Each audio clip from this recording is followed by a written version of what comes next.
Each year, Microsoft Research hosts hundreds of influential speakers from around the world, including leading scientists, renowned experts in technology, book authors, and leading academics, and makes videos of these lectures freely available.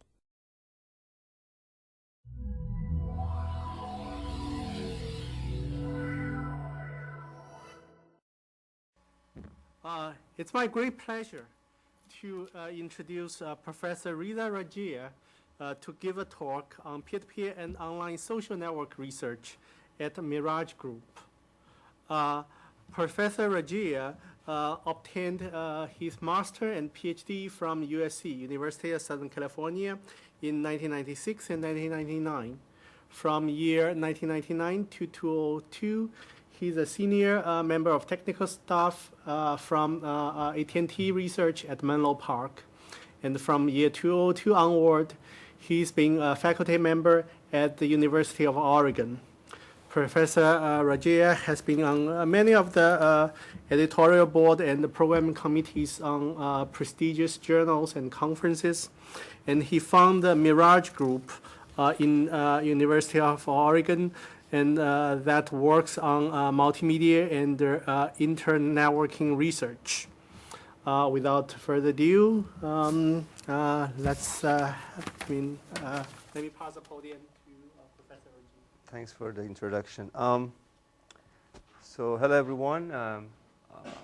Let me first start to give you a little bit of context about this talk, because you see a different slide here that has a title different from the one that was broadcasted. So basically the purpose of the talk and the visit is to provide some context of my research that basically covers two areas: peer-to-peer streaming and peer-to-peer measurement.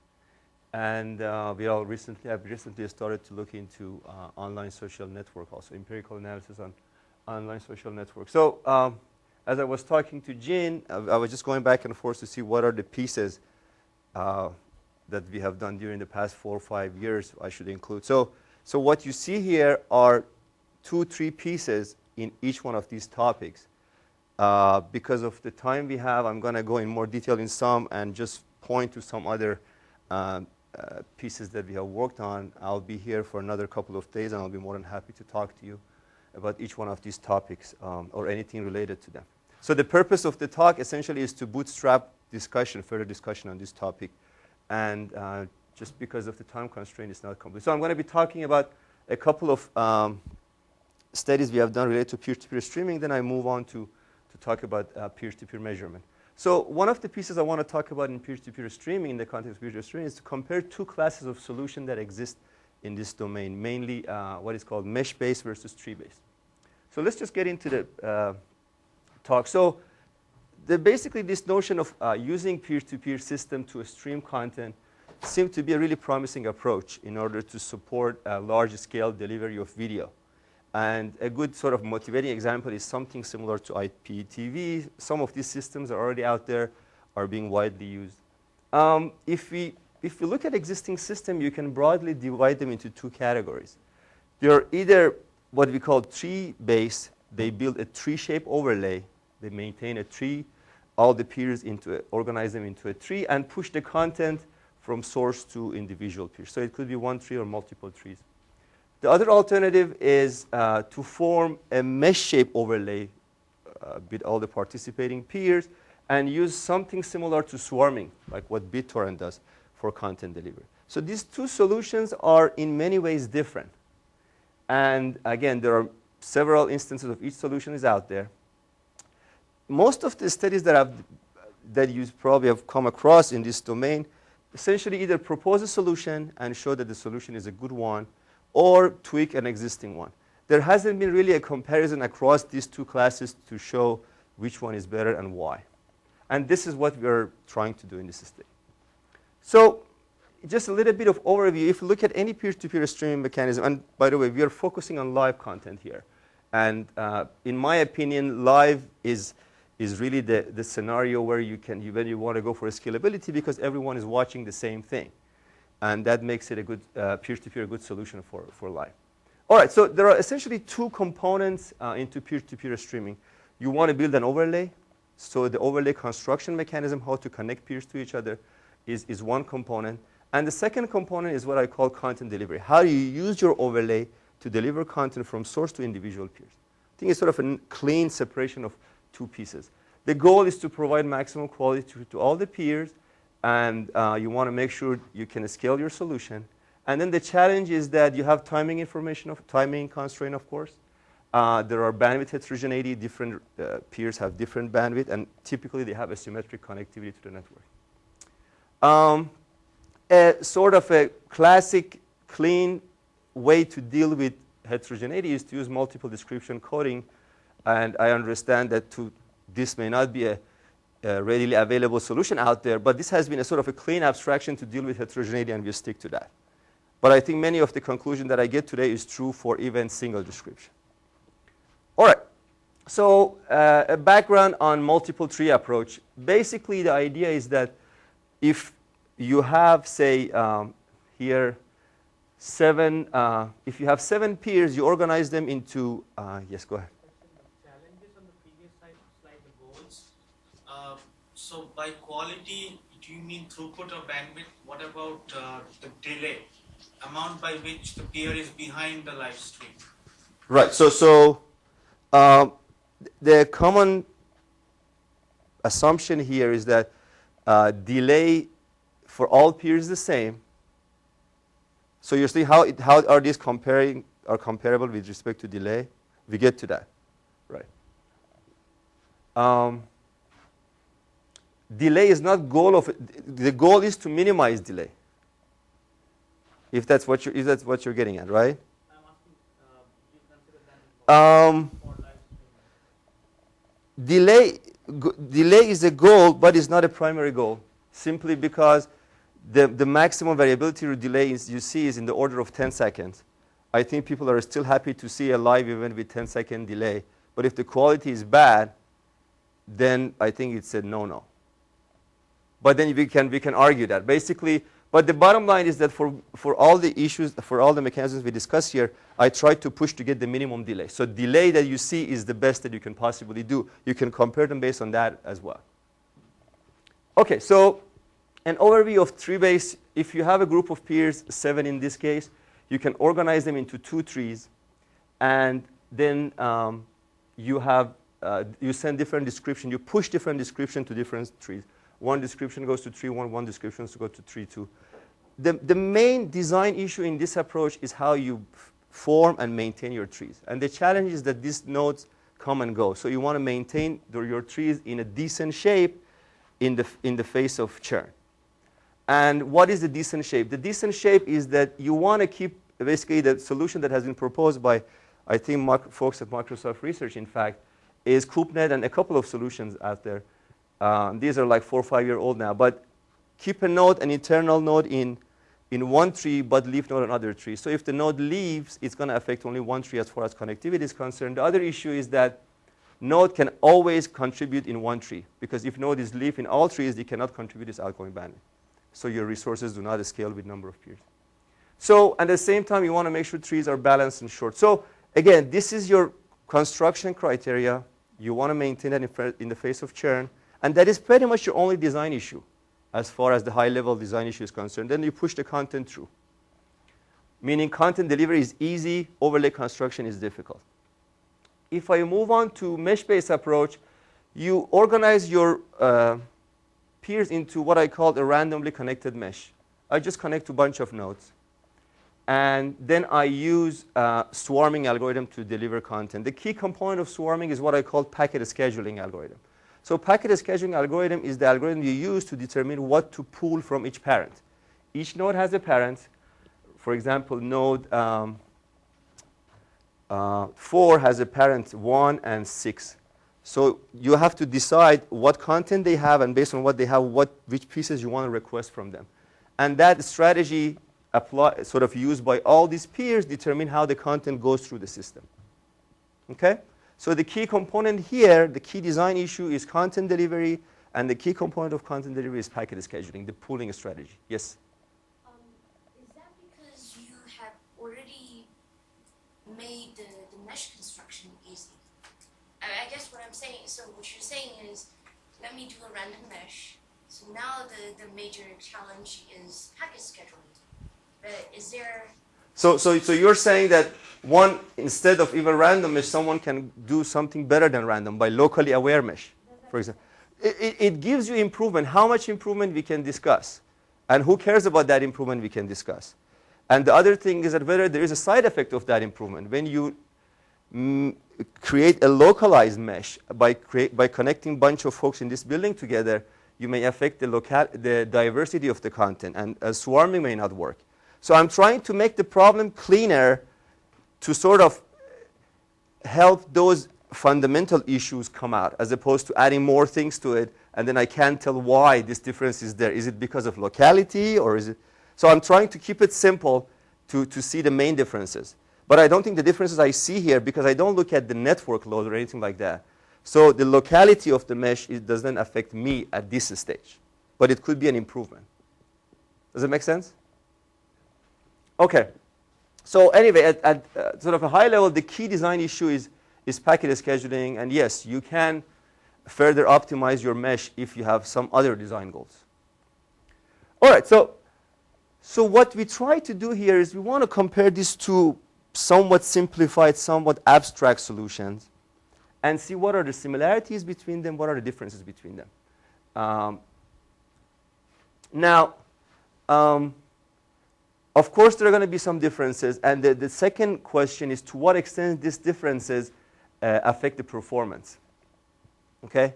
And I think so one of the contributions of this work is to even try to put them on the same table and compare them head to head, which was not as straightforward, at least for us. And I don't know of any other study that addresses that. Again, the focus is on live, and I keep emphasizing this, because when you go to on-demand, then you have a lot of timing sort of asynchronization that makes things different. So I'm assuming everyone is watching the same thing pretty much at the same time. All right, so let's start with similarities. How are these two solutions similar? If you look at the overlay construction, if you fold two trees, and if you assume degree, in degree, and out degree of all nodes are the same, just because you want to compare them. If in degree and out degree of all the nodes are the same, you can fold multiple trees on top of each other and get a mesh. They're essentially the same thing. You can fold them on top of each other, and this is sort of a fold version of that one, and you get a random mesh. OK? From that view, they're pretty much the same. As far as content delivery, again, if you notice, well, it's the same thing. You have a peer. In this case, it receives content from one. Actually, it receives content from two. But for example, node 3 receives some content from one, some content from 5. And they provide content to multiple. So they receive content from multiple peers. They provide content to multiple peers. That is true here, and it's also true here. So in that respect, they're also the same. Then if you look at the system level, each packet that is sent by source essentially follows a tree structure to get to everyone. And it has to follow a tree structure to get to everyone here. So the collection of edges that are used for delivery of a single packet is a tree here that you actually constructed. And it ends up being tree here as a collection of pooling by all the peers. The key question that leads us to the difference is that how different are the delivery tree between these two approaches? So I use the notion of delivery tree for one packet. So you know the delivery tree for the tree-based approach. The delivery tree for a packet that is sent here is this. Delivery tree for a packet that is sent this way is this. But what is the delivery tree here in the mesh-based approach? So is the sort of problem clear? The difference should come from the formation of delivery tree. Again, in tree-based approach, you're pinning down the tree. You're constructing the tree. So the tree is basically what you, the way you connected the node. Side effect of that is that if the bandwidth drops in one of the edges, all the underlying sort of downstream nodes are going to be affected. So you explicitly build the tree there. Here, the tree is implicitly built, is formed as a result of pooling by all these nodes. So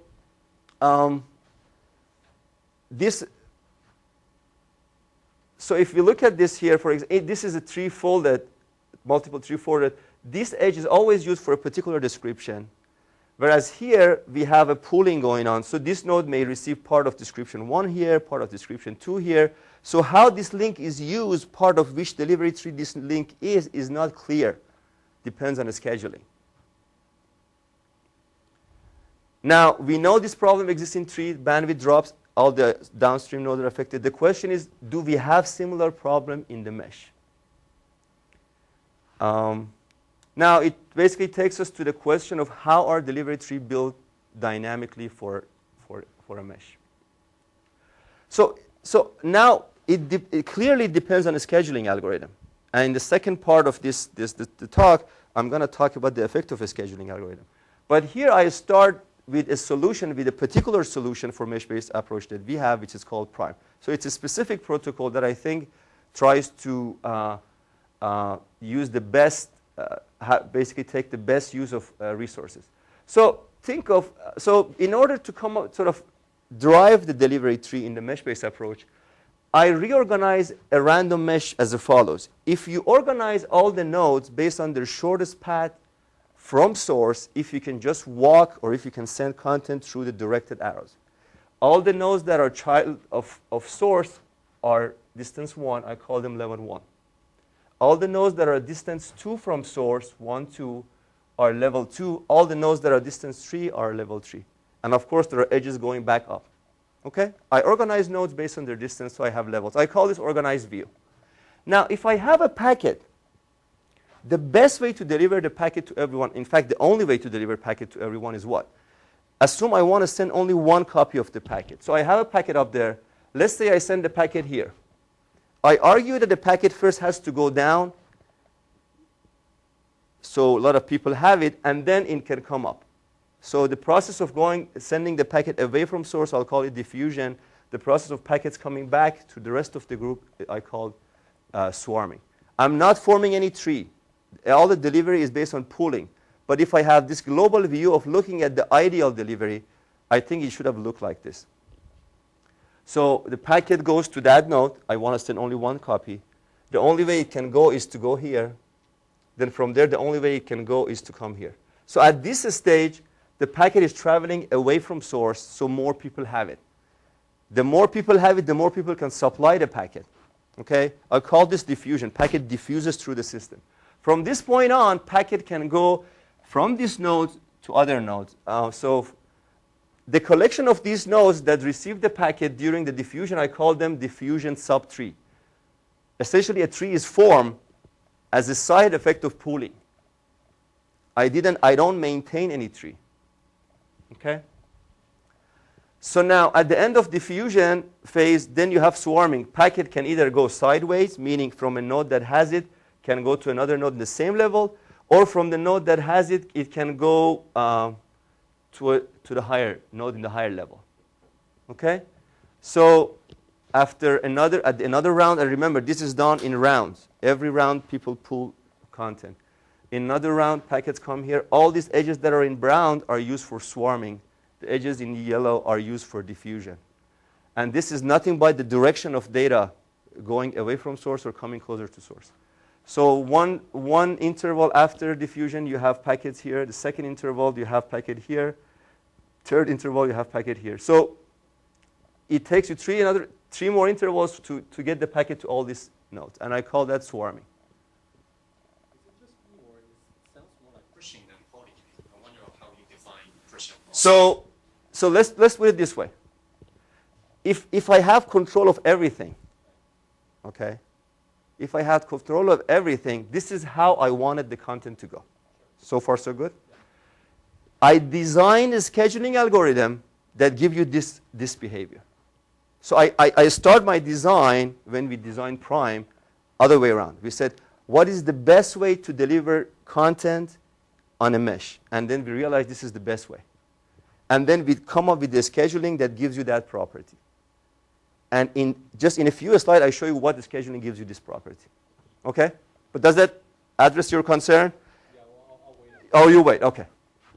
Fair enough. So now I know how the delivery is done. And I can give you something quick so I don't keep you hanging for a long time.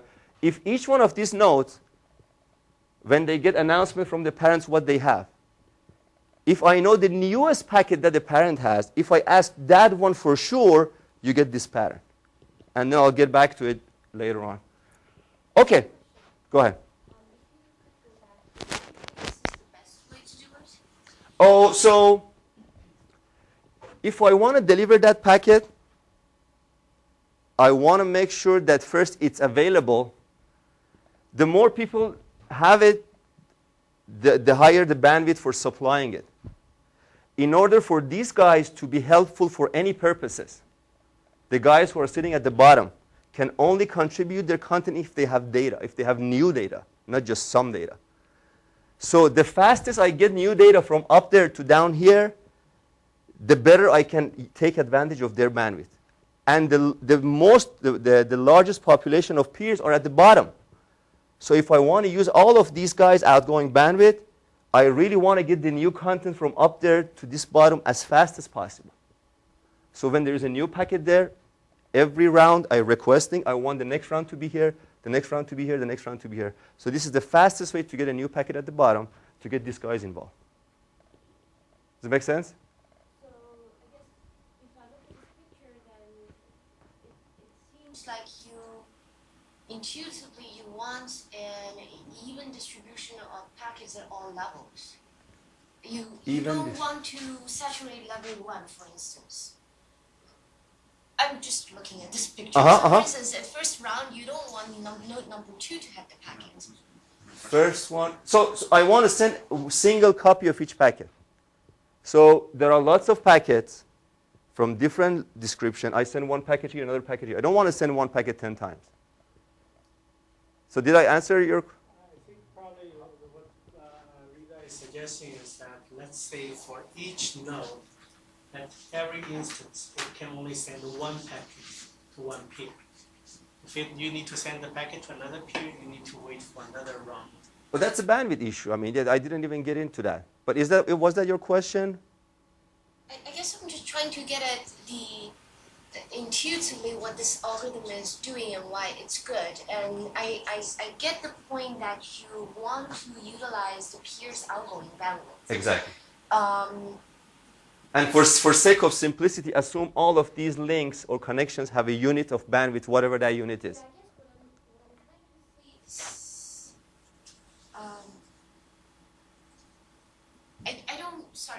We can take this off. I don't know how to articulate this. Yeah, go ahead.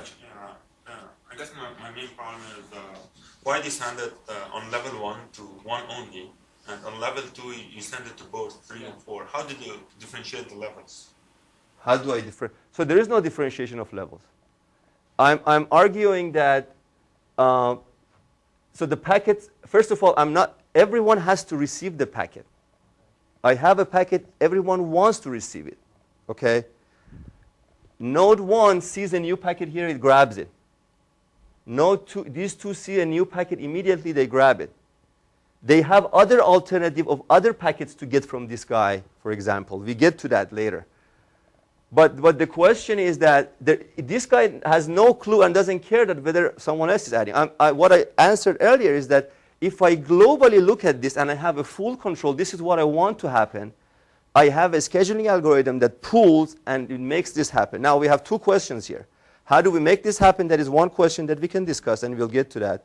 The second question that I thought I was asked is that why is this a good thing to do as a first place? Why in the first place node 2 doesn't grab it? And maybe that will help. Say that again? Why doesn't node 2 grab it? Oh, so one of them will grab it. I mean, so if 2 grabs it, this one grabs another one. I don't understand so. At level 1, one grabbed it from the source. Hold on. Go ahead. On level 1, node 1 grabbed it from the source. Why didn't 2 get it from the source? Okay, so that's a good question. So now we are discussing prime. How or why? So why is because I want to use source's bandwidth to efficiently. Let's say source only has enough bandwidth to send the full quality stream and nothing more. If I start sending duplicate packet, I cannot send full quality stream out. So that seems obvious. Okay? So why I don't want to send multiple copy, that's because I don't have extra bandwidth. How I control it, up there, this guy sees a report that this packet is new. It asks source, give me this new packet. Okay? Source, if this packet source hasn't sent this packet out, you see here's the packet. If source has already sent the packet to 2, replaces that with another new packet with the close timestamp, and send it here is another new packet. So source can do some behind-the-scene coordination to make sure it doesn't send duplicate. You still might have a few % of duplicate, but that's not end of the world. Did I answer? Yeah, so you basically differentiate between the source and everybody else. Yeah. So source is a different animal, yeah. And then we can talk some more, hopefully. Okay, so some of the problem here is that I haven't described prime. All of a sudden, I jump into using the basic concept to compare this class with another class. Okay, so then delivery in mesh-based essentially has what I call diffusion. Push, sort of the content is pulled away, and then it's being pulled in a different direction. So knowing that, how do I build a delivery tree? Well, I think it helps a lot. Delivery tree essentially is a diffusion subtree. So if I grab all these nodes that are part of diffusion subtree, they are the top portion of the delivery tree. And then the collection of all these brown ones are showing how these nodes are hanging from the top portion of the delivery. So I argue delivery tree always consists of a diffusion subtree, which is a subtree that starts rooted in one of the source's child. And all the nodes that are hanging through the connections that are going sideways or upwards are the connections that can be connected to this and basically form the rest of the delivery tree. Okay? So now, there are certain ways that this node can or cannot connect, and I'm not going to get into that detail. But now knowing this, let's try to go back and answer the question. The question that we posed was, what happens if there is a limited bandwidth on one edge? We knew that it's going to affect the tree-based approach. So, and here's another delivery tree for this subtree. Okay, the one that's rooted in 2. So now, let's assume the bandwidth of this edge is dropped. Okay? So what's going to happen is that node 7 wants to receive that packet, and it cannot. And when I say packet, it could be a bunch of packets. I mean, you can extend that in a timely manner to a group of packets coming every period.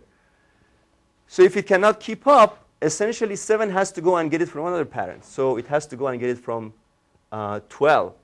So you can essentially disconnect this edge, and that green edge becomes part of the delivery tree. So essentially you can move 7 and its child, which is 12, down here.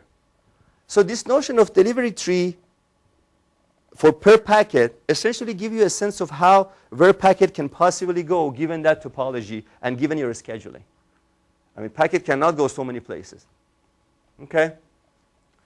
So basically what this is trying to argue is that in the mesh-based approach, if there is a bandwidth limitation on one end, because your scheduling still can get the packet from some other place, you have the choice of getting it from another parent.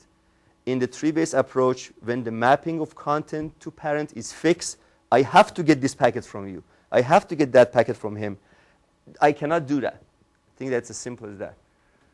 So, okay, so we wanted to do evaluation. I'll try to sort of go through it faster.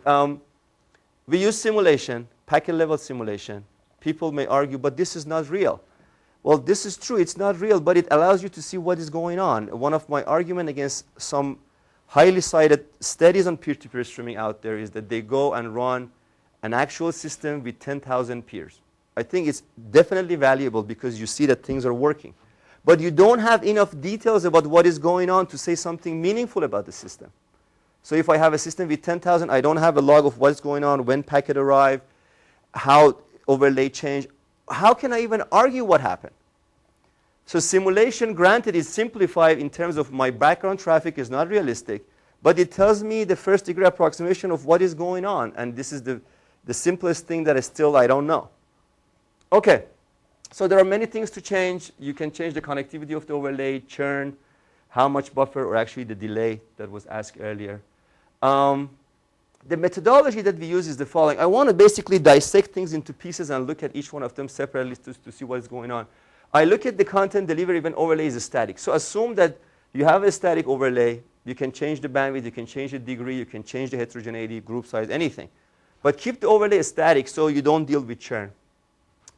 I also, in order to emulate churn, because it's difficult for me to do churn for large group in NS, I basically make the overlay distorted. So given an overlay that is well connected, I basically grab 10, 20% of the nodes at random and threw them away. So the overlay is not really well connected anymore, and I see what happens. So this represents the worst case scenario as you have churn in the system. So I look at content delivery in these two cases. Then I basically forget about content delivery. I only look at the connectivity. I'm saying I have another simulator. It's a session level simulator. When delivery and packet level dynamics do not matter.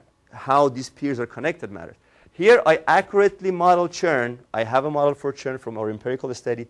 Plug it in here and see how its overlay is changing. And I model both tree-based approach and mesh-based approach and see how this overlay remains connected, which is another issue. So I separated these two from each other. You see the overlay connectivity here and content delivery up there. OK, so one of the obvious and first result is that I'm looking at bandwidth utilization. Again, I have the degree for all the nodes are the same in both cases. Bandwidth utilization is a good representation of what quality you get. If I have a lot of bandwidth, but I don't have content to send to my children, my bandwidth utilization is low. I don't have useful content. And that is what you see here. So in tree-based approach, this is basically a CDF of bandwidth utilization for connections for tree-based approach and for mesh-based approach. I separated the bandwidth connectivity for different levels. So when I say level 1, I'm referring to all the connections that are coming out of level 1. When I say level 2, I'm talking about this connection. When I'm saying level 3, I'm talking about this connection. So you see in level 1, everything is fine. You get a high utilization. Level 2, utilization drops a little bit, 3 drops, and 4 drops. So as you go to lower levels, things will start to get somewhat worse. And there is no particular bottleneck here. These are all congestion control connection. And they just happen to have, some of them happen to have lower bandwidth because of long RTT. Some of them have higher bandwidth because of short RTT. Over the exact same topology, exact same scenario, exact same degree, mesh-based approach doesn't have that problem because of the packet being rerouted every time. So basically, if my connection to this parent is low, my connection to that parent is high, I still can cope with that and get more content from him, which is what I argue using the idea of the notion of delivery tree.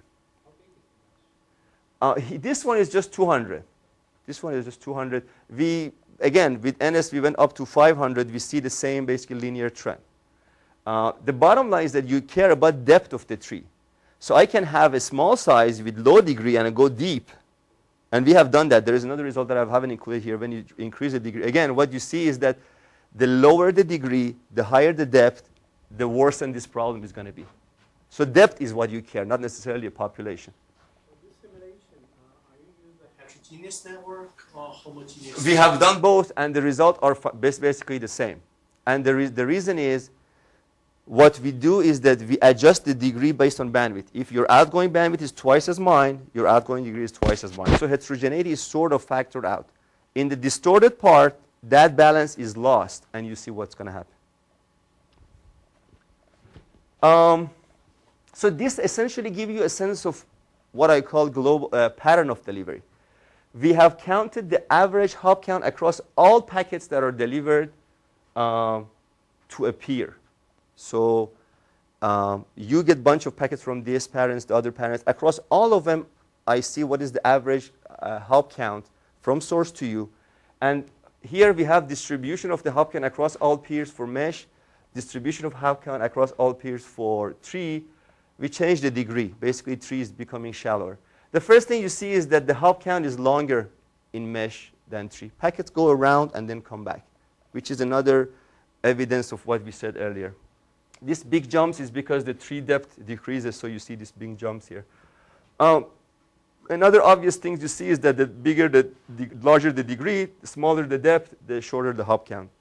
One interesting point is that the drop in depth or hop count for tree is because the depth of the tree is less. Here, the depth of the diffusion subtree is less, but you also have more diversity in a sense that I have more parents to, as soon as the packet comes to my neighborhood, I get it. So higher degree, more opportunity to get the packet as soon as possible. So as a result, hop count.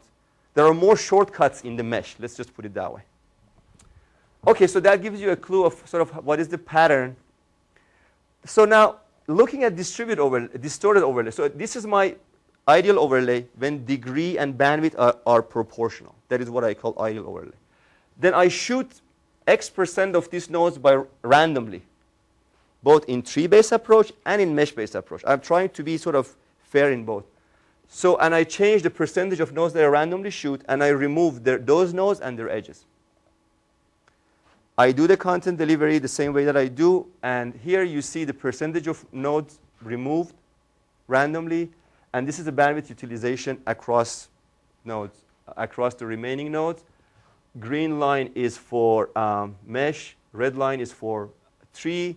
The line shows 5 percentile, 95 percentile. So basically what you see here is that mesh is much more resilient as you lose nodes, and the performance of the nodes are still much closer compared to the tree. Yes? So in this case, in the tree-based method, you don't even allow repair, right? So what's gone is gone. That's right. You don't let, reconstruction. I'm trying to remember. This was an Infocom 2006 paper. But if we didn't allow the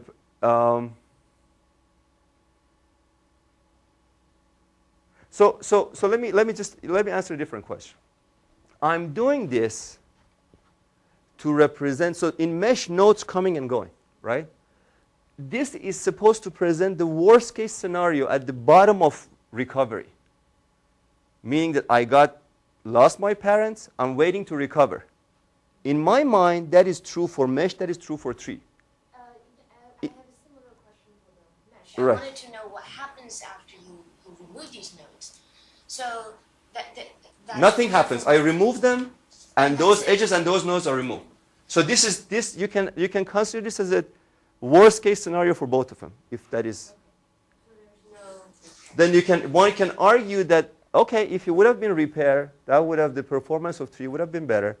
And sure, the performance of mesh would have been better too. The question is, in the worst case scenario, while they're recovering, of course it depends on the buffering. The problem is that with many of these, depending on how you do it, how much buffering you have, how fast you recover, then things are going to be different.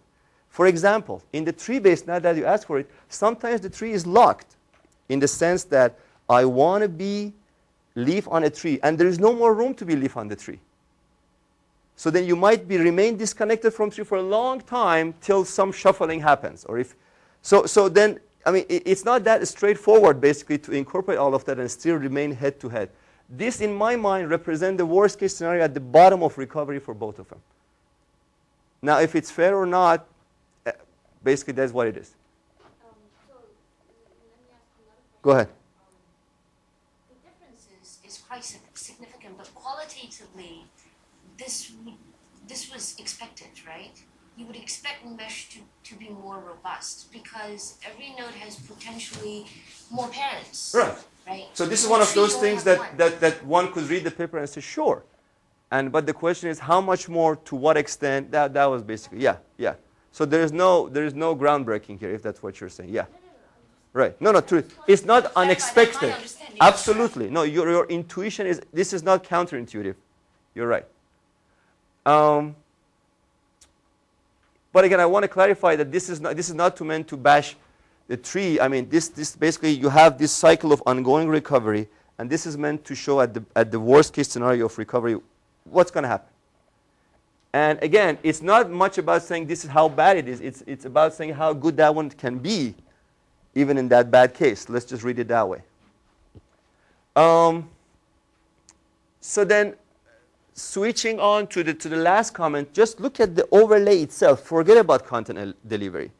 This is how coherent, how connected the overlay remains. So I have a different simulator running session level simulations, have a really good model of churn.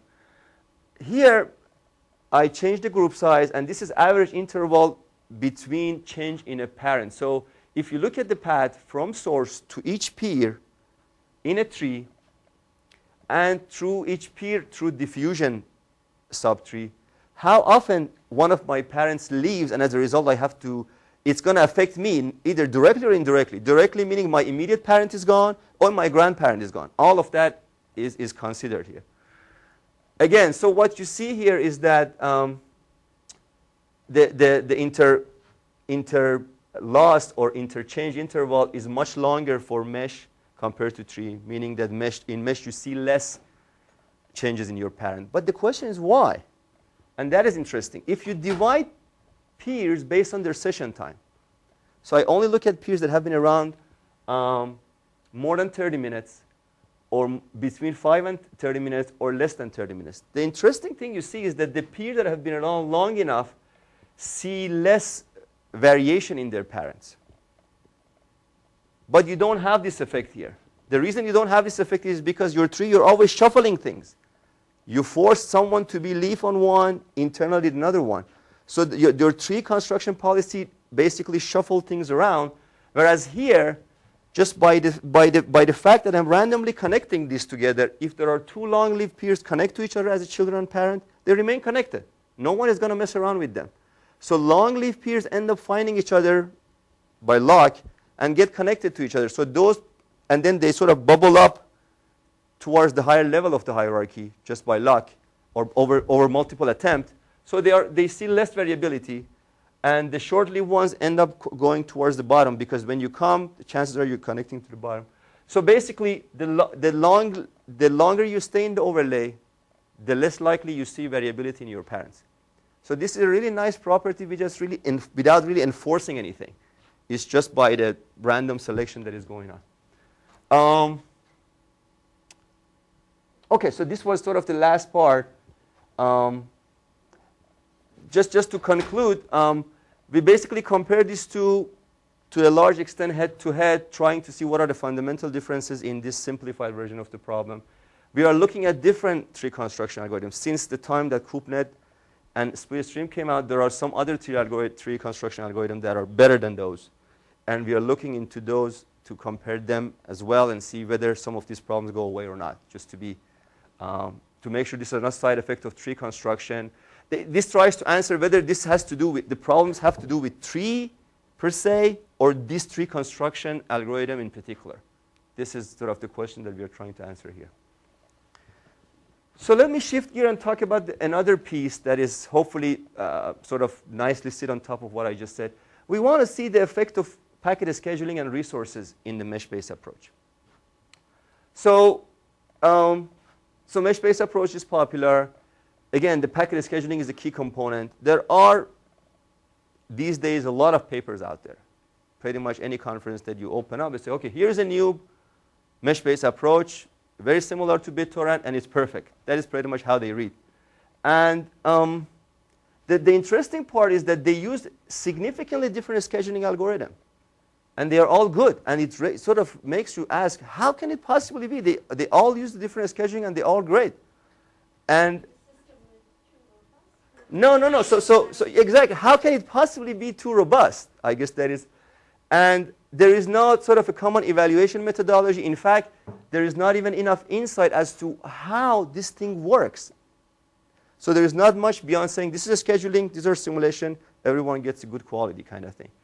So the key point here is that the performance you see in mesh-based approach actually depends on two things. Depends on the scheduling, as well as resource availability. How much source bandwidth you have, how much peer bandwidth you have. And I haven't seen any study that tried to separate these two and say this much benefit is because of scheduling, this much benefit is because of resources. This is what we are trying to do here. Or at least this is the first step of answering those questions. So a bit about packet scheduling. So at each node, we periodically get a report that what content is available at parents. Knowing what my parents have, I decide which packet should be requested from each one of them. I list them, send a packet. You give me this packet, you give me this packet, you give me this packet. And they basically, given the list that I asked my parents basically send me the packets using a congestion control connection. Okay? So you want to have a global pattern of delivery that follows what I said, basically diffuses and then swarms. This is my goal when I design a scheduling algorithm. I think, again, I still argue that is the best way to do it. You have two design goals. You want to make sure packets arrive in on time. You also want to make sure that there is a diversity among delivered packet. So by diversity, I mean I want to make sure my parents have different content. Otherwise, if they all have the same content, I cannot use better bandwidth.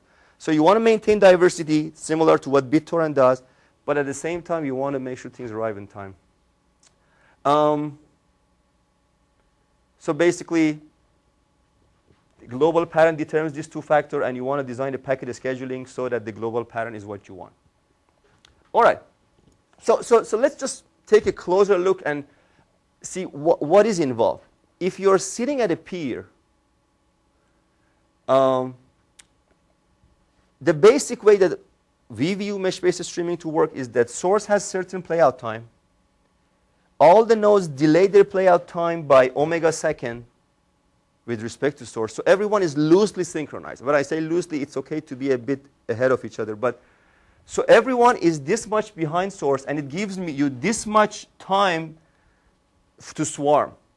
If you don't fall behind source, there is no room. There is no buffering to swarm.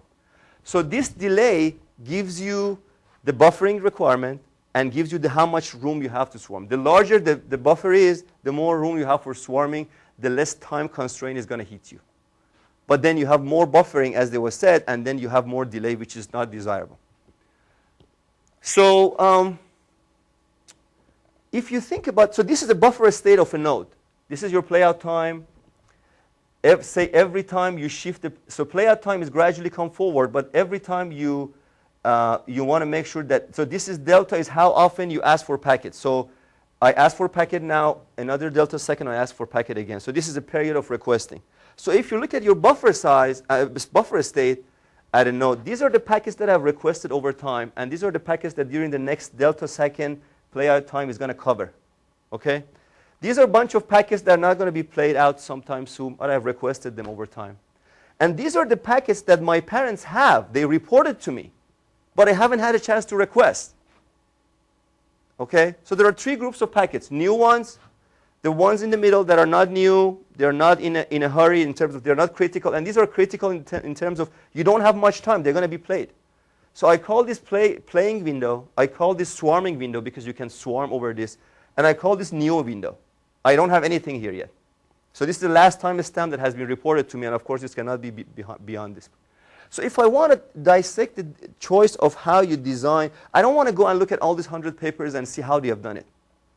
I say, how can you possibly design a scheduling algorithm for this? And by the way, this I assume is layered encoded or multiple description encoded, and this is your target quality at one point of time. So you want to receive, 6 descriptions here.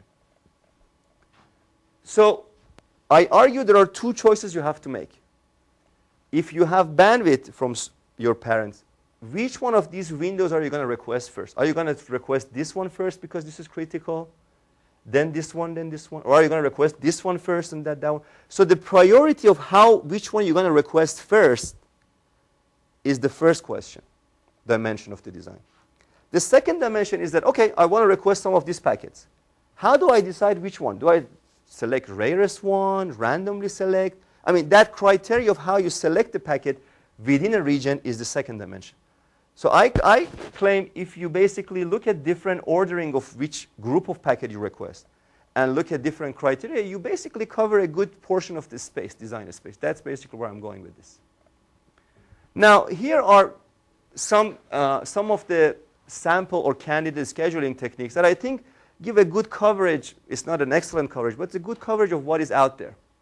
Rare or random. It could be viewed as sort of a BitTorrent. I don't have a priority. Every time I want a packet, I basically, from each parent, I randomly select something that I want and they have. I'm not worried about different windows and timing. So that is one candidate. So this one is starting from playing window, P random, playing window, rare or playing window random. So I start from playing window. Anything that is missing, because this is critical. This makes perfect sense. This is what many of these studies do. Say, because playing window is really critical, packet with lower timestamp, I ask them first.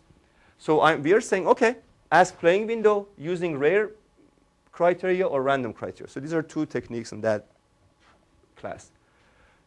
The other alternative is to go and use new packets that you have heard about, largest timestamp, but you haven't requested. Use new packet first, and then using rare selection or random selection. And then when you're done with those, go and select a random subset of others. The last one, which is the one we started with when we designed an OR scheme, is this one. First, go and request any new packet that you have using random or rare. Then go and request any plain packet that you are missing. And then from whatever is left, go request some from swarming stuff.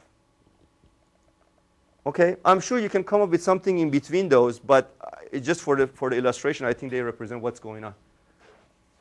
Now, the next question is, okay, I'm going to run simulation. I give you a bunch of results. I can always run simulation and show you, listen, this one works, that one doesn't. And then you go and say, okay, this algorithm works. But I'm interested to know why. And there is not enough metrics out there to tell me. Now, given the notion of organized view that I just presented, that gives us some sort of motivates a set of metrics. Was there a question? So I defined two metrics, what is called diffusion rate, another one is diffusion time. Diffusion rate is the rate by which new packets arrive at a level. So if you look at all packets in one level, nodes in one level, the rate that new packets arrive is what I call diffusion rate. And of course, the packets always coming from higher levels. Diffusion time is the time from generation of a packet at source until it hits a level. So I defined these two metrics for each level. So why are these useful metrics? So diffusion rate tells you at what rate useful new contents arrive at the group of peers at certain distance. Diffusion time tells you how fast they arrive. And you see, so just looking at diffusion rate is not enough because they may arrive late. And then again, what is the signature of good behavior? What is the signature of a good scheduling algorithm? A good scheduling algorithm should have a diffusion rate equal to the stream bandwidth at all the levels. And the good scheduling algorithm should cause a diffusion time at level 1 to diffusion time at all levels to be less than buffering size, which is W. Of course, the sum of the packets to this level, well, no, so okay, we'll get to that. So these are the good behavior, okay? So what I want to do is that I want to look at the effect of a scheduling algorithm first, assuming that resources is just as much as I want, not more than that. So this is just the minimum amount of resources. Then I go and look at different scheduling when you have more resources. So I try to look at the effect of scheduling a resource. Okay, so this is a work that is just going on right now. So these are these are the things we have done a few months ago, but I've been just sitting for someone to write them up. So so these are different scheduling algorithms, and these bars are diffusion rates to different level. What this one shows you is that all the algorithms that request new packets first, regardless of what criteria you use, they all have a good diffusion rate across all levels, meaning the content goes completely through the overlay. Okay? But if you do pretty much anything else, if you ask for the plain packet first, you're screwed, because you get a good diffusion rate for level 1, but the lower layers are not good. If you go for rare and rand, you are doing better, but then you're still, for lower layers, you're not doing a good job. Okay? As far as quality, if you care about quality, actual quality delivered, again, I think we expected to have 4 descriptions delivered. For these schemes, everyone gets very close to 4, but for these, the quality is much lower. But this sort of begs the question of why? And that is why diffusion rate is not enough to capture what's going on. And the reason is this. If you look at the distribution of diffusion time, and this is diffusion time just for level 1, just for level 1, sources children, okay? If you look at the packets how much time it takes for all the packets, this is a distribution, to get to level 1 for different techniques, for these 2 techniques that start to request the new packet first, regardless of what else you do, just if you start asking new packet first, your diffusion time is really small. It's just 2 windows. one or two windows. So meaning within the window that it becomes available, you get it, or another window later on. And this two window is when you just send the request right after the packet became available. So and that's why you might have sort of a two delta scenario. But for rare and random, it's essentially a random distribution, whatever you end up getting. Which means you're getting a packet from source that many people in the overlay are already having. But you haven't seen yet in your neighborhood. So packet goes around. So packet goes around here, but this guy hasn't seen it yet. So as a result, the packet that is already down here, this guy is going to request it again from source, because for him it's new. So and then if you go to rare and random, you're here. If you start asking playing packet, the one that are critical first, then you're really in bad shape. So what is intuitively correct in terms of asking the packet with lower timestamp first is going to hurt you really bad. And the reason is because by asking packet with lower timestamp, you're not asking enough new packets. So you're not going to have enough diversity. So you cannot use your bandwidth sort of effectively. So this is sort of showing underneath that timing is as important as the rate to capture what is going on. So now let's look at the effect of resources. Here, I look at two things. First, all the stuff that I showed you earlier, the source bandwidth was the minimum you need to work. And the peer bandwidths were just minimum that you need to get the full stream quality. Here, we are increasing source bandwidth, just adding extra bandwidth to source. And then this is distribution of average diffusion rate across all of the peers in one level. So clearly, as you increase the source bandwidth, the diffusion rate increases. Okay? Then on these three lines, I doubled source peer bandwidth. So it's extra resources. Source bandwidth is resource, peer bandwidth is resource. Basically, by doubling peer bandwidth, my diffusion rate is not affected at all. I'm already getting a good diffusion rate, and it doesn't help me. And the reason is, if there is not much content at level 2, it doesn't matter if I double the bandwidth between level 2 and level 3. There is just nothing to do with it. You can increase bandwidth 10 times. You don't have enough content.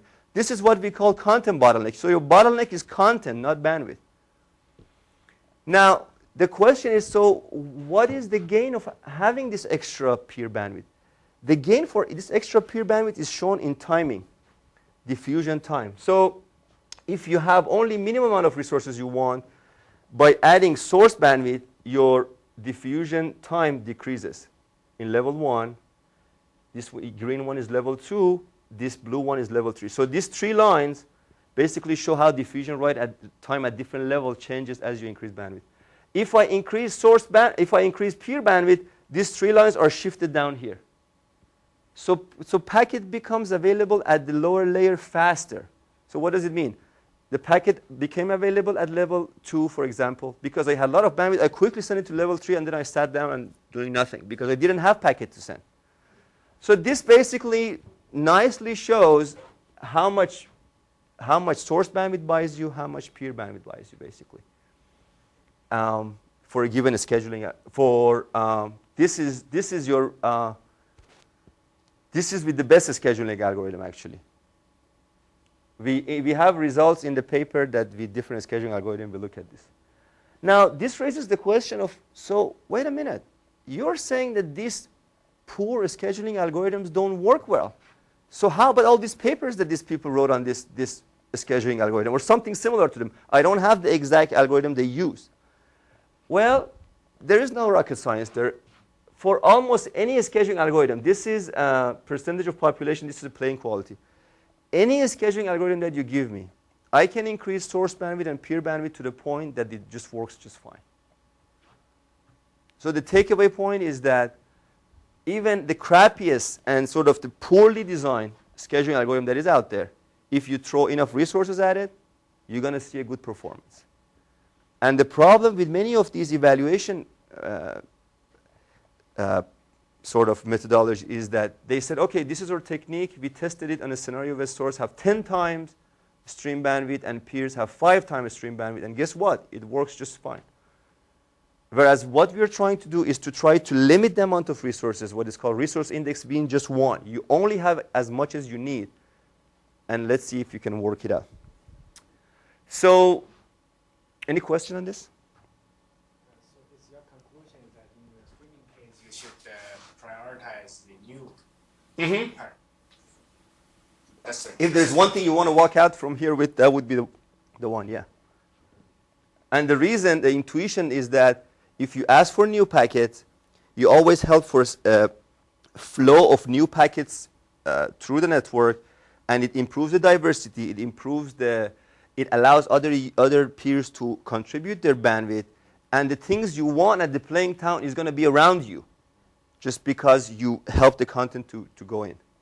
So if that is addressed, then immediately you count nature in there. Yeah, and there is, I haven't talked about this, there is a difference, there is a subtle difference, which I didn't want to get to, between the last approach when it goes for new packets, playing packets, and the swarming packets, compared to those that go new packets and anyone else. And quite frankly, I don't remember what it was, but there was a difference, and that's why we included it. I have a paper, I'm happy to talk to you about it. So basically what you're saying is, and I think one of the earlier pictures showed it, is that requesting new packets first actually doesn't hurt your playing quality. Right. Because again, what I'm saying is that, think of it this way. If I request these, I keep basically putting my energy and resources here, but the horizon of what is available to me is this, not this. Okay? So how far I see is this. But by requesting this packet, the first thing I do is that I pull down the new stuff in here. My horizon is this.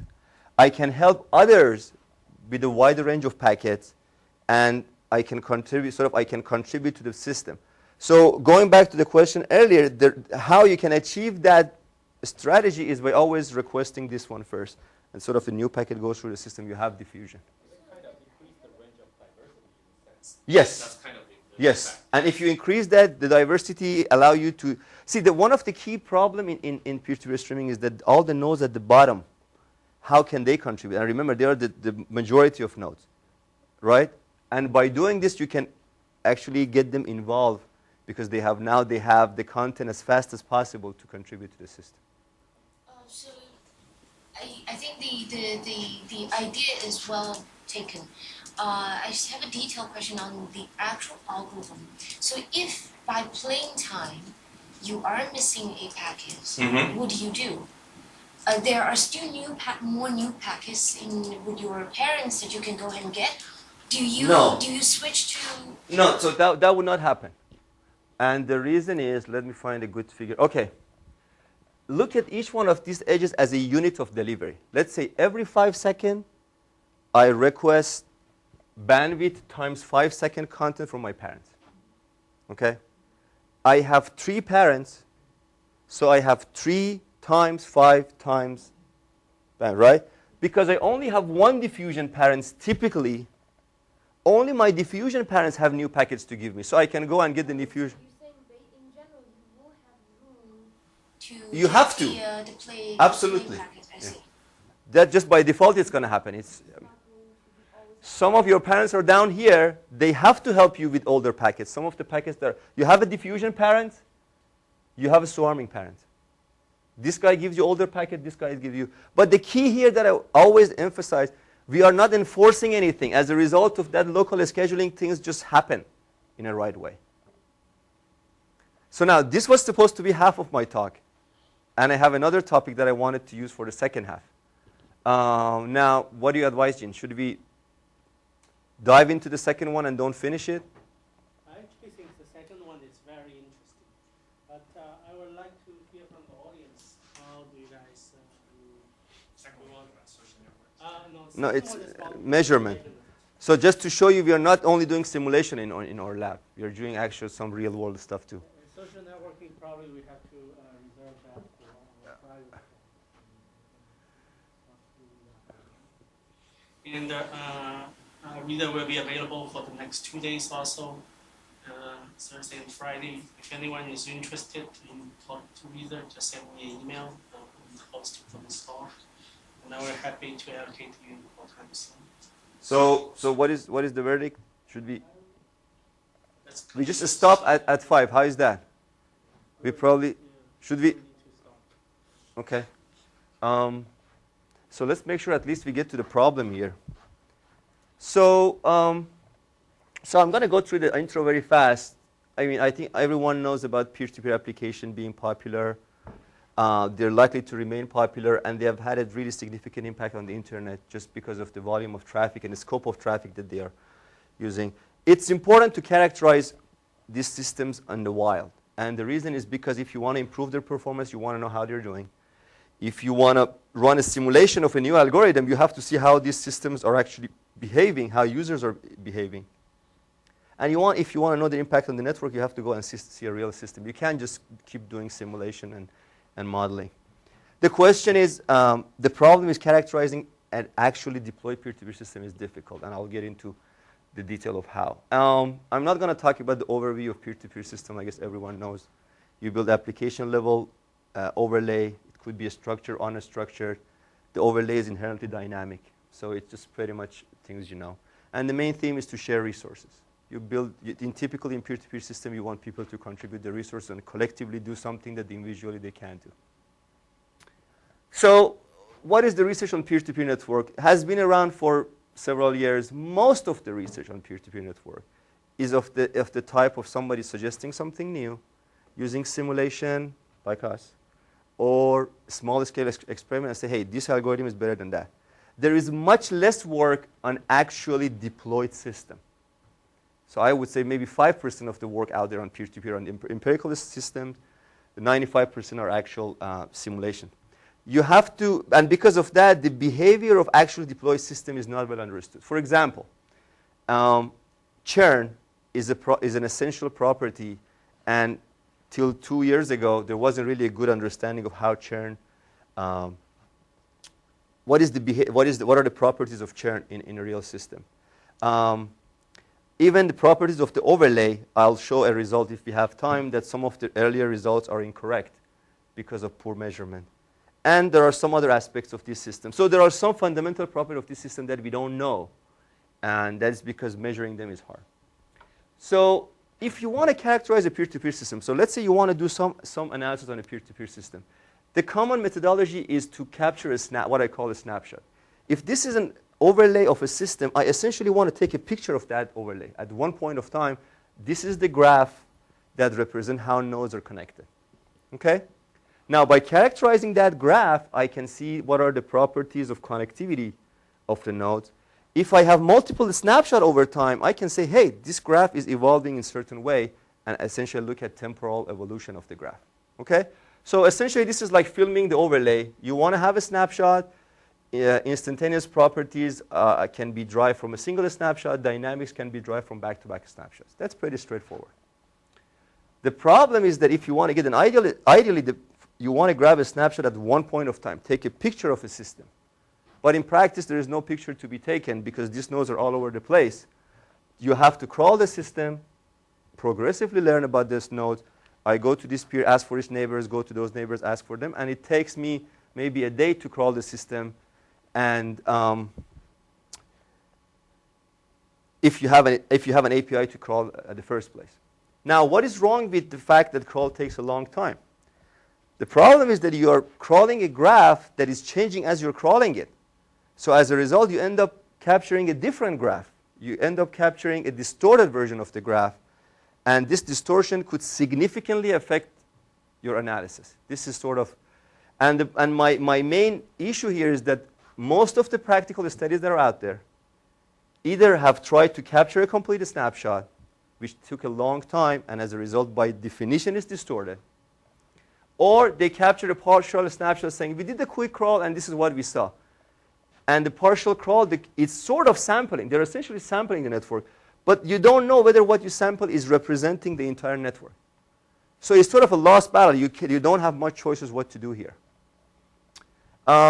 what we have done in our work is that we try to capture complete snapshot by trying to have fast crawler. And by using a fast crawler, you reduce your crawl time, you minimize the distortion. At least by changing the crawling speed, you see how much the distortion affects your result. That was the first starting point. Then we realized this is a lost proposition. You're not going to win with this because these systems are getting bigger and bigger. This is the opening. We came up with the sampling techniques, which is theoretically grounded, and we show how you can sample and overlay, basically visiting parts of the overlay, and it still say something that is representing the entire population. Okay. So here's a laundry list of other things we have done in this context. We look at unstructured properties of unstructured overlay. This is something that many people have done, and then I'm going to show you a result that why some of the early results are incorrect. We have done one of the earliest study that, as far as I know, on connectivity of an actually deployed DHT. A lot of studies out there on DHTs are on using simulation. We have done one of the earliest study on churn that rigorously showing based on accurate measurement what properties, basically dynamics of nodes exhibit. And then we have done a study on unbiased sampling of peer-to-peer systems. So I don't think I'm going to get too far today, but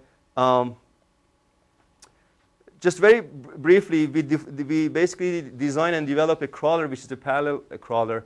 Again, crawling strategy is not a big deal. You just go to each peer and ask them about their neighbors. So as far as the basic idea, there's nothing complicated. But there are a lot of system issues. You want to go fast, but you don't want to go too fast. Why? Because you're going to be stepping on your own toes.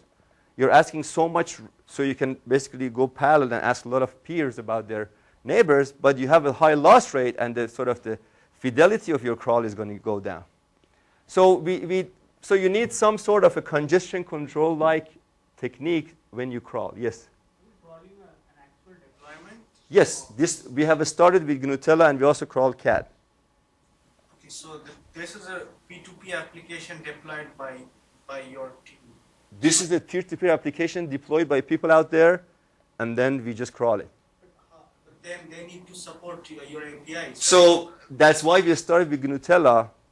This happens when you cut the slides from your presentation. So we started by Gnutella in particular because it has a well-defined specification. It has support for crawler, and you don't need to reverse engineer it. There are a lot of work when people do reverse engineering of the system and say, we have looked at Kazaa, and we think this is happening. And I always have doubt. This is Gnutella. Peers have to comply with certain protocol. You can always argue whether LineWire lies to you or not.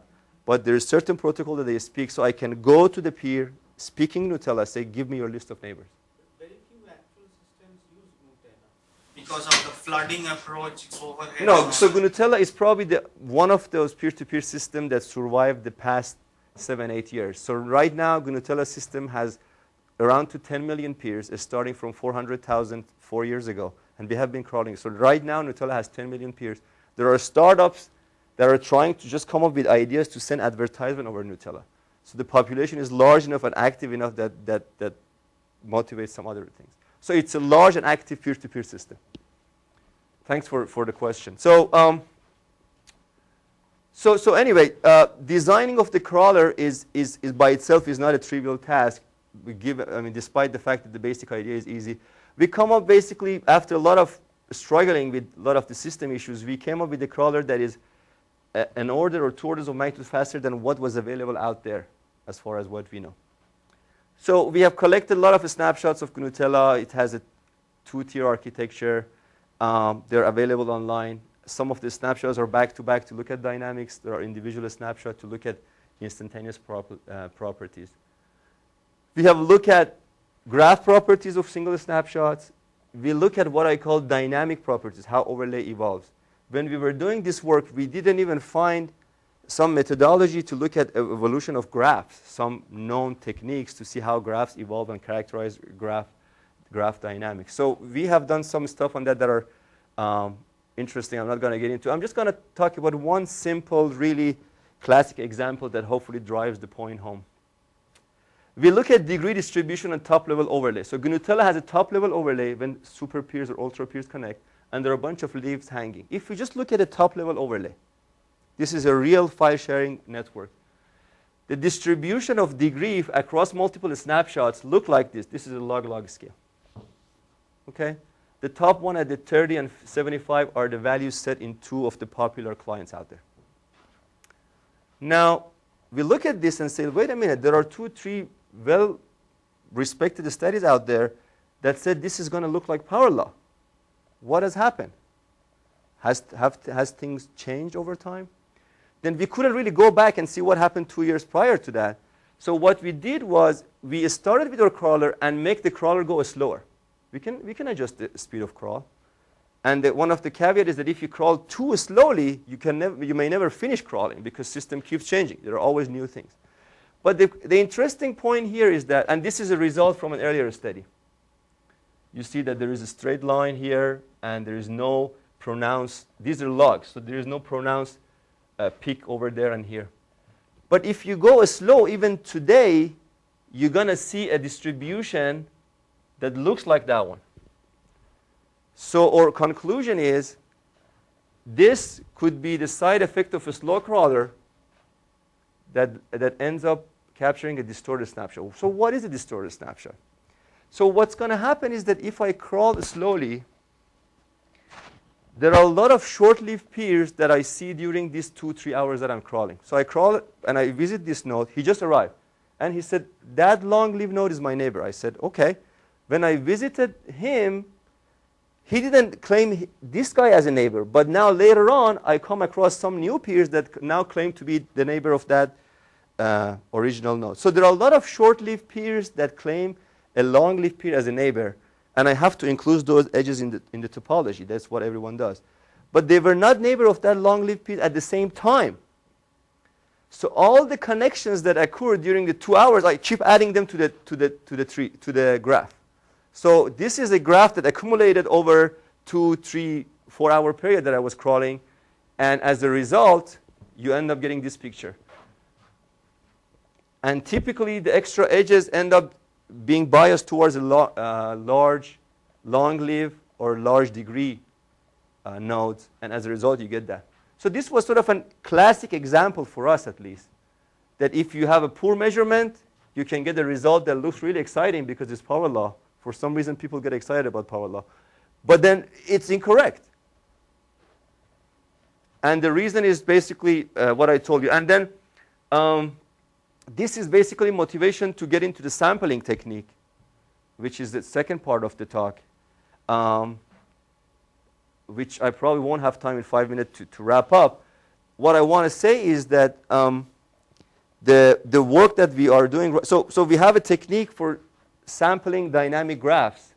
And these are dynamic and unknown graphs. I only know a few nodes, and I can go on and ask them about their neighbors. This is a primitive sort of operation. And then basically using metropolized Hastings random walks, we end up getting unbiased samples of participating nodes in the system. And we think, and then there is a way to cope with dynamics. There is a way to cope with topological bias in the system. Again, I'm happy to talk about them afterwards, but I don't want to start it without finishing it. The same problem, in a sense, exists in online social networks. I just want to spend at least 2 minutes talking about online social networks. So in online social networks, you have a friendship structure between these participating nodes that is not really distributed like peer-to-peer or web. It is all sitting on one server or a farm of servers. But I cannot crawl it with the highest speed. If you go to Flickr, you can submit 10 queries per second to Flickr. And with that rate, it takes you 12 years to crawl Flickr. Even if you go with 10 parallel crawler, it takes you, a long enough time. So then you have to sample. So despite the fact that the system is not truly distributed, the essential problem that you have to deal with is exactly the same. You can't crawl the entire system, but then you want to sample it in order to say something meaningful about the system. And the common technique that people use is BFS sampling, breadth first search, and it's known to be biased towards high degree peers. And people keep saying it and keep reusing it for some reason. And The difficulty that arises in online social network is that the graph that we have is directed. Here the graph is, there is no direction here. There is a pairwise neighboring relationship that you can go in each direction of an edge. In online social networks, I have a directed graph, I have a weakly connected component, so I may just walk through the graph and they get stuck. Oops, I cannot go anywhere. So you have to essentially be able to cope with dead end. You have to be able to deal with unreachable region of the graph. And those are the issues that basically add new challenges to the sampling problem that does not exist in peer-to-peer. So this is the plan for the next 2-3 years for us to have fun with. All right, I'm on time. Impressive. Any other questions? Do you have ways to explain why it is like this? Which one? This? You're measuring the area. So this 75 is the number of neighbors in BearShare. So BearShare client, which is one of the popular clients, tries to find 75 neighbors. Okay? This is LineWire, and LineWire tries to find 30 neighbors. This is the configuration in the software where the developers say, hey, you go try to find 30 neighbors for yourself. So, and as a result, these are 2 picks. These are not hard to explain. The interesting thing here is that there's a large fraction of nodes have a low degree, and these are presumably the ones that are trying to build up. They just joined the network that try to build up to reach that target, whatever that is, depending on what configuration they're using. And there are some nodes that have a really high degree. Some of these are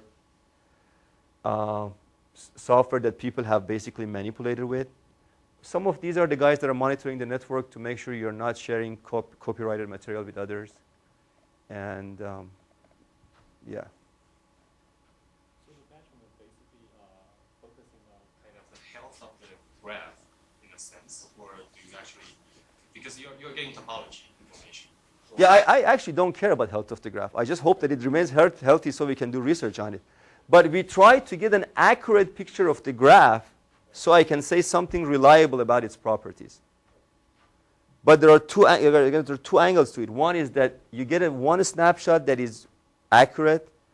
But if you want to talk about dynamics, like churn, if I want to know when a peer arrives, when a peer leaves, I want to capture a snapshot really quickly, because that determines the granularity of my measurement. Like originally we started capturing in Nutella a snapshot of 2 or 3 millions in 5 minutes. So with the 5-minute granularity, we could say when a peer arrives and when a peer leaves, which is essential when you want to look at dynamics. Have you proved anything about your sampling technique, about bias or consistency? So how do you prove something about the real system? So the way we go about it, which I think is the only way I can see to go about it, we start with a technique that is theoretically grounded. Okay, so I have a graph. I know that a metropolized Hastings random walk gives me representative nodes from this graph. And what I mean by representative node is that if the graph was globally known, if you give me a graph, the global knowledge is given, the ideal sampling is to randomly select nodes. If nodes are in a data structure, I randomly select them. That would be what I call representative sampling. Why? Because the probability, basically I want the probability of sampling nodes to be 1 over number of nodes. What if you're measuring certain things like distance between them? So I'm interested in peer properties. What you were getting at is graph properties. So I want to get things that are associated with the peers, like number of files, their bandwidth, even clustering coefficient is a peer property. Anything that can be defined for a peer, I'm interested in. Talking about graph properties without having the complete graph, as far as I know, can be done. That's where you were going, right? Yeah, like so diameter, right. Betweenness, I cannot do that without having a complete graph. Not whole diameter of the graph, but sort of local connectivity. Good point. So one of the things we want to do for social network is to use some variant of random walks to try to sort of cut through this and see how many strongly connected components it has, how many weakly connected. But you can't say how many. You can say distribution of population across different structures. flavor of those things you want to do for social networks. What are the connectivity between them? Of course, there are regions of the graph that we cannot reach and just cannot reach. But we want to sort of do some sampling of graph structural properties of the graph. Do you think like the random walk approach will get anywhere close to that? To random walk, get close to what? To getting some of these graph structure properties. That is a hypothesis at this point. Since I don't have anything solid, I don't want to claim anything beyond that. So the idea is that, so my understanding is that, so here's the thing. Online social network structure could be fundamentally different from peer-to-peer or web. And the reason is that the first-class object or first-class citizens are user. They're not content. In web, the first-class object is content. I have a content, you point to me.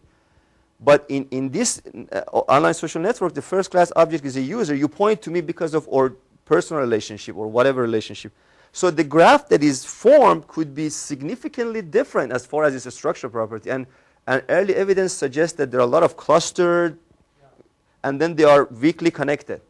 So if you have that assumption about the graph structure, you can start with sort of, this is sort of a hand wavy. You can start with a random walk, and then you try to see how often you cross yourself, and sort of try to get that as an indication of, hey, I'm just getting trapped in a cluster. Then, again, some of the early evidence shows that there are a lot of low-degree peers clustered and forming small groups. And they are connected through a small number of really high-degree peers in the middle. So that suggests, if that is true, so we have a chicken and egg problem. I'm making certain assumption about the structure to come up with my random walk technique in order to find the structure of the graph. So I'm cheating a little bit here. I hope you see it. But then if I know that is true, I can bias my random walk towards a high-degree peer or high-degree nodes, high-degree neighbors, or towards a node that is in a different group, now starting to walk based on labels. If I'm walking between nodes with interest in poetry, all of a sudden I see someone that is interested in bikes. I say, yep, let's just jump on that, trying to get out of the cluster or something like that. So if you have some general hypothesis or understanding about graph structure, I think you can come up with a way to use random walk, biased, unbiased, adaptive, some variant of that to deal with it. But that remains to be seen. But it's not going to be proof. That I can tell you. It's going to be more of a system, try and error, adaptive. And then what we do is that, at least in this context,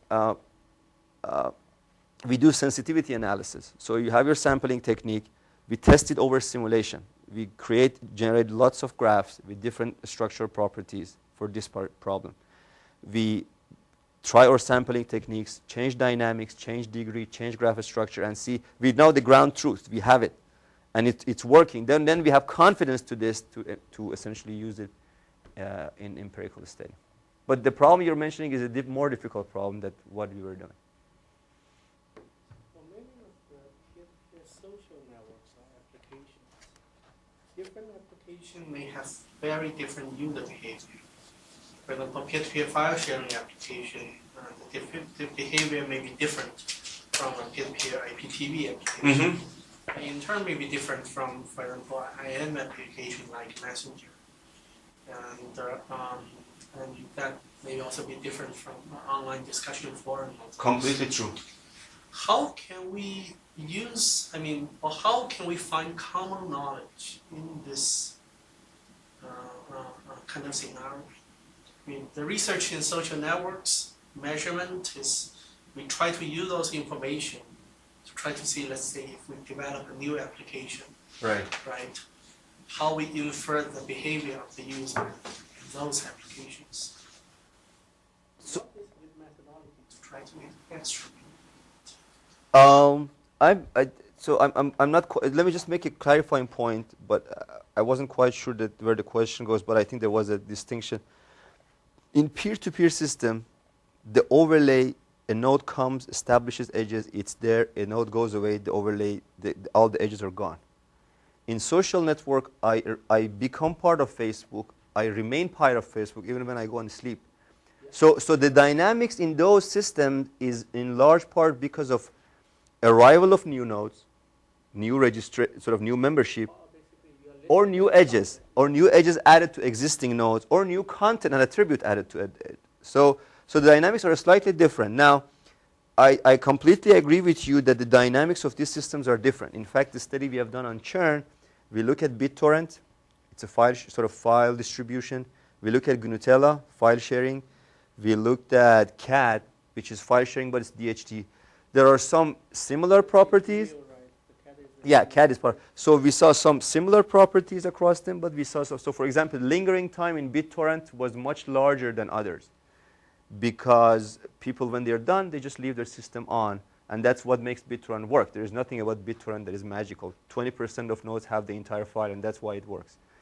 But whereas like for example, in just to point out a few different dissimilarities, in GNUtella, there is a correlation between time you came today and the next appearance, and because you just come every day, you try to upload some songs.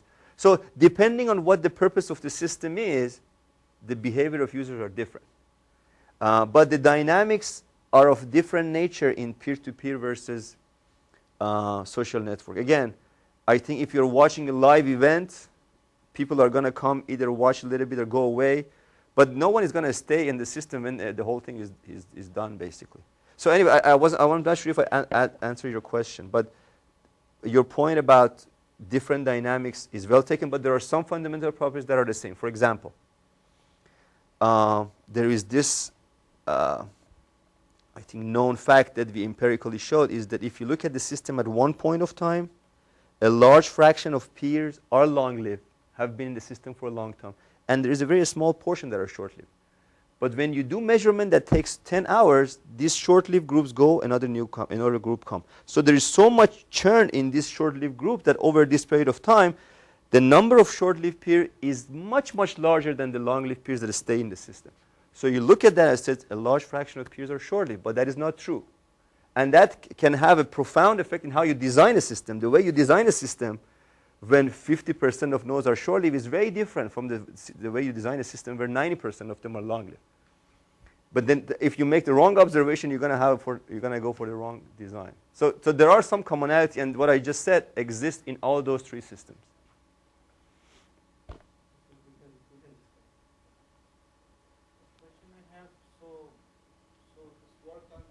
The graph does not follow power law. So then what is the next step? I mean, can it be used for improved performance, or so I'm missing the next step? And similarly for the social network, I can crawl and figure out some macro properties of the graph. So what? What next? So every time someone does this, so let me just broaden your question. Every time somebody does this, they claim that there is an implication on their findings. Okay? Whether that implication is a simple one that you can just go to your office and start using it, or so the implication could be of different type. Some of them could just reveal what are the shortcomings of the system. For example, there are peers with a very large degree. Okay, so we didn't know that. The second thing we did was we went to some of these long-lived peers and sent query to them. And we noticed whether they actually forward the query. If they are not forwarding the query, you're part of the graph, but you're not doing anything. So this is like a really long degree node sitting in the middle of the graph. As far as graph connectivity is concerned, it provides connectivity, but as far as actual connectivity, it doesn't do anything. So then you can basically go back and say, okay, the actual graph is not, have to exclude this one. So what next, depending on what you want to get out of it. If you want to design an algorithm, if you want to design a new search algorithm, for example, okay, we can give you some structural properties of the graph. I had a long list. What are the clustering coefficient? How many of the node of this degree? How many of the node of this degree? Knowing this structural property allows you to design a new search algorithm that is not too expensive like flooding, and at the same time it has a good efficiency. If you don't know what the structure of the GNUtella overlay is, how can you design a search algorithm? Does it make sense? So the next step is there, but that is not my thing. This is hopefully motivating. So one of the things I said earlier is that if you want to come up with a new algorithm, if you want to simulate a new algorithm, you have to have a new trace. You have to have a realistic model for what is happening, and you can plug this in there. We didn't do the next step. Hopefully someone else does.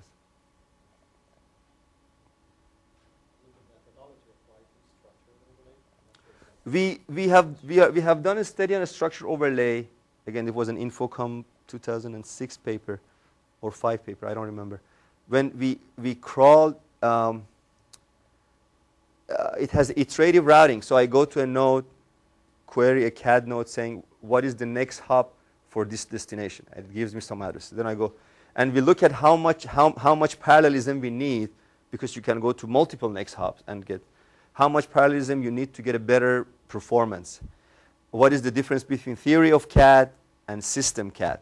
What is the effect of redundant routing entries? And all of that, we look at that, what fraction of routing entries are obsolete because the node is gone. You just have a contact. So we look at essentially a structural connectivity of the CAD network. Now we are looking at the traffic of this system. But the whole notion of representative view, how do you know what you see is representing that essentially is the common theme. And I think that is true for any measurement system. So anyone who comes and represents something as far as measurement, I measure this system and here are the results. I think the question of how do you know what you see, which is presumably capturing part of the system, represent the entire system? I think that question is true, and we start with that question.